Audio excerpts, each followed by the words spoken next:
در نبی پر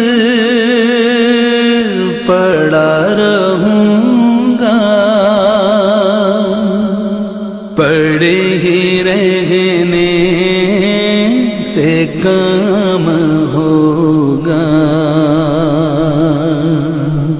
اعوذ باللہ من الشیطان الرجیم، بسم اللہ الرحمن الرحیم، صلی اللہ علی حبیبہ صلی اللہ علی محمد صلی اللہ علیہ وسلم۔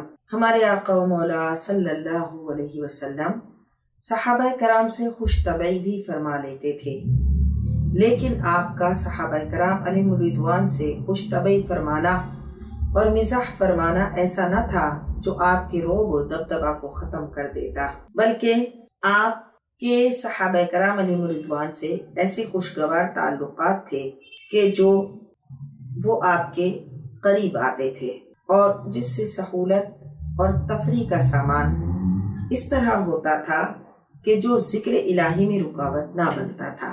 ایسا مزاح کرنا جو ذکر الہی میں رکاوٹ بنے یا قساوت قلبی کا سبب بنے یا لوگوں کے لیے دل آزاری کا سامان ہو، ایسا ہنسی مذاق اور مزاح کرنا منع ہے، یا جس سے انسان کا وقار گر جائے۔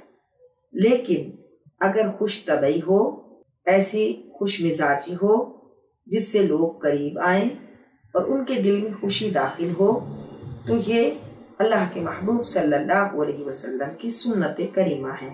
ایک مرتبہ وہ بازار میں کوئی چیزیں بیچ رہے تھے، آپ علیہ الصلوۃ والسلام نے پیچھے سے ان کے آنکھوں پر ہاتھ رکھا، وہ خوشبو سے پہچان گئے، اپنی پشت آپ کے پیٹ اور سینے مبارکہ سے ملنے لگے اور رحمت کے خزینے سے سرور حاصل کرنے لگے۔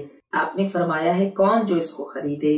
حضرت ظاہر نے عرض کی، یا رسول اللہ، اگر آپ مجھے فروخت کریں گے تو گھٹیا اور کم قیمت پائیں گے۔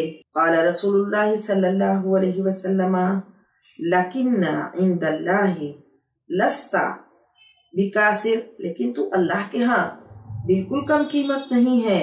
وقال انت عند اللہ غالی، بلکہ تو اللہ کے ہاں بہت ہی قیمت والا ہے۔ وہ دہن جس کی ہر بات وحی خدا، چشمہ علم و حکمت پہ لاکھوں سلام۔ در نبی پر پڑا رہوں گا، پڑے ہی رہنے سے کام